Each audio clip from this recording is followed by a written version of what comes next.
It's time for Reality Check. That's where we here at Ralston Live look at campaign propaganda, help you separate fact from fiction. It's where we pierce the spin and tell you what the candidate or group is trying to do. Tonight, we take a look at an ad from the marquee race in Nevada this year, the U.S. Senate contest. Here's the ad. Back in 2008, over 77,000 Nevada homes faced foreclosure, making us the foreclosure capital of America.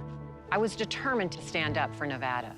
As Attorney General, Catherine Cortez Masto fought back, praised by Republicans and Democrats. She held banks accountable and helped get $1.9 billion for Nevada homeowners. I'm Catherine Cortez Masto. I approve this message because I've spent my career solving problems.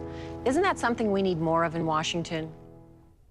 This spot is part of an expensive Getting to Know You campaign from Democratic hopeful Catherine Cortez Masto. Despite being a two-term attorney general, she's not been in office for 18 months. She never sought much publicity while she was there. So her campaign has been introducing her to voters, many who don't know much about her.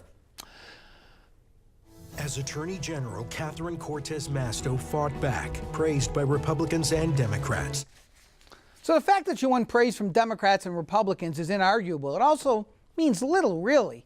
What about her role in that bank settlement?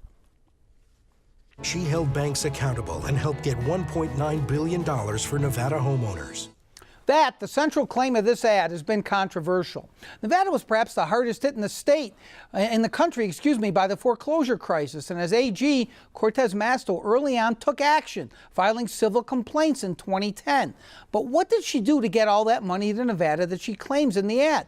By her own admission, Cortez Masto was not involved in negotiating the so-called global settlement of 2012, saying, quote, the cake was already baked. She actually was rebuffed in her efforts to be part of the group writing that global settlement, but she preserved the right to go after banks and individuals civilly and criminally.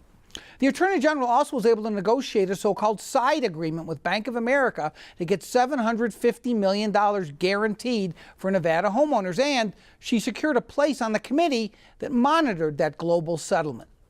But Cortez Masto also acknowledged that at least 60% of troubled Nevada mortgages were unaffected by that global settlement, which only focused on bank-owned mortgages. The eventual $1.9 billion was really a drop in the bucket, as even she acknowledged in an interview with me more than 4 years ago.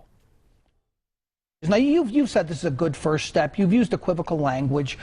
You knew this was going to happen, right? When you signed on to this, people would say you're not doing enough. Do you agree with Mr. Aguero that this really is going to have essentially little effect on most homeowners? Well, when you look at it in that perspective, yes. I mean, I know nationally there's $700 billion in negative equity. $25 billion, I'm told, even more than that, is here in Nevada. If you're looking at it to be the complete solution to all of those concerns, yeah, it's not going to be enough. That's why I say this is a first step. Again, this came to me, I had no control other than to make a decision to sign on or not, but at the same time I recognize it wasn't the answer to all of our problems. It is a first step because it's going to start to bring a homeowner relief. It's going to look at principal reductions. My concern was in our state, the loan-to-value ratio is 150% or more. I was concerned that that wouldn't be an incentive for the banks to even do principal reductions. But is there So $25 billion in negative equity in Nevada, and the state got $1.9 billion in the settlement. Now, Cortez Masto acknowledged later in that interview that what she secured is, quote, a small amount compared to the problem we were having here. But the amount, $1.9 billion, sure sounds big. Did she get as much as she could? Maybe, but really, we'll never know. But what the ad says is technically true, even if it needed some context and hardly tells the whole story. So I give it a B+. Don't miss more of our Reality Check segments here on Ralston Live. Help you separate fact from fiction. Tomorrow, we'll dissect a new ad from the U.S. Chamber of Commerce about Cortez Masto's Republican opponent, Joe Heck. Now on to our main topic.